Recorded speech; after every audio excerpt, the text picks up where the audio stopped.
Good evening, everyone, and please welcome to Family Math Night. My name is Miss Bradley, and tonight we're going to learn how to solve word problems using money. All right, so the next slide that we're about to take a look at, I'm going to show you the standard that I use to plan this lesson.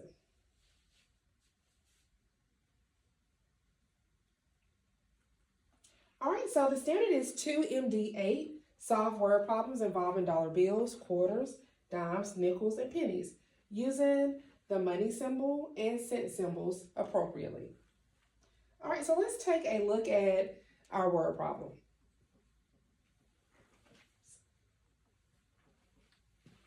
All right, so Jacob has a quarter, a dime, and 5 pennies.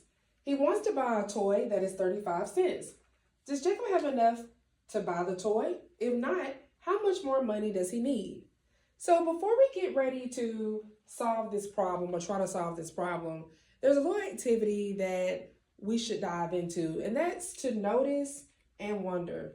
When you notice and wonder, it gives you the opportunity to gain a deeper understanding and to also utilize your critical thinking skills. You're observing what you see and you're questioning what you see. So some of the things that I would notice that Jacob has a quarter, a dime, and 5 pennies, and he also has a toy that he wants to buy that's 35 cents.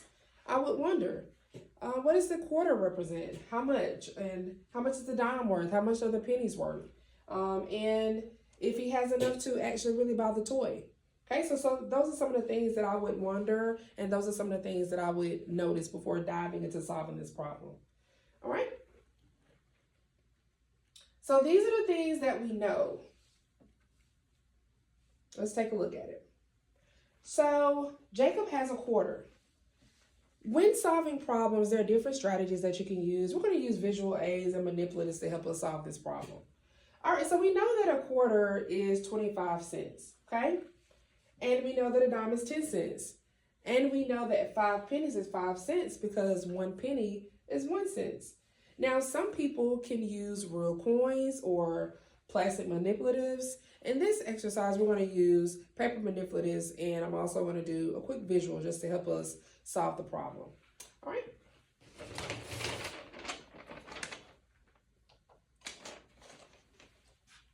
All right, so I'm going to do a little drawing here to help us solve Jacob's problem. All right, so Jacob has 25 cents. I'm going to draw a circle that represents 25 cents. All right, Jacob has a dime. I'm just going to put 10 there to represent a dime. All right, and Jacob has 5 pennies. So I'm going to draw 5 circles. 4, 5. And I'm going to put 1 to represent 1 cent. All right, so we're going to add this up to get the total amount of the coins. All right, so the first thing we want to do, we want to make sure that we start with the greatest number and we move to the least. So that's why I started with the quarter, then the dime, and the pennies. All right, so we're going to add this up, and we're going to add it up using the up and down method. So 25 plus 10. We know that 5 plus 0 or 0 plus 5 is 5. And then 1 plus 2 is 3. So that gives us 35 cents. So we know Jacob has at least 35 cents. All right, next we're going to add the 5 pennies plus the 35 cents.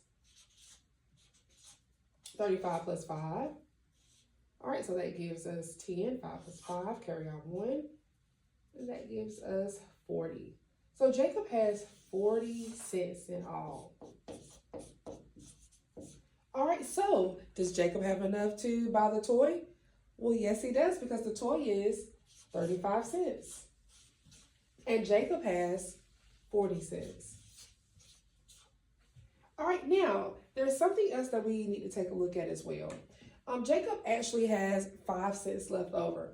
And doing this visual helps us to see that he actually has more than enough. Just with the 25 cents and the 10 cents, we see that Jacob has enough. And we see here that Jacob has 5 cents left over. All right, so now let's solve the problem using manipulatives. And I drew paper coins instead of using real coins and the plastic coins.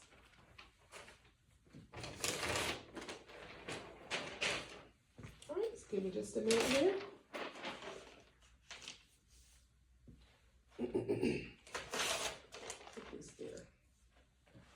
All right, so I drew a coin for the quarter, which is 25 cents.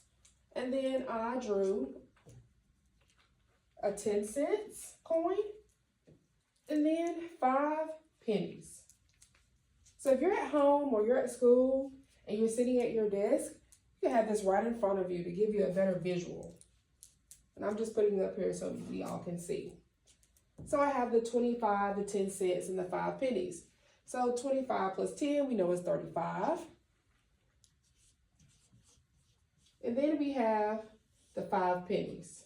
So we add that together and we still get our 40 cents. All right, now I hope using the visuals and the manipulatives helped you a little bit better to solve this problem. And thank you for coming out and have a great evening. Bye-bye.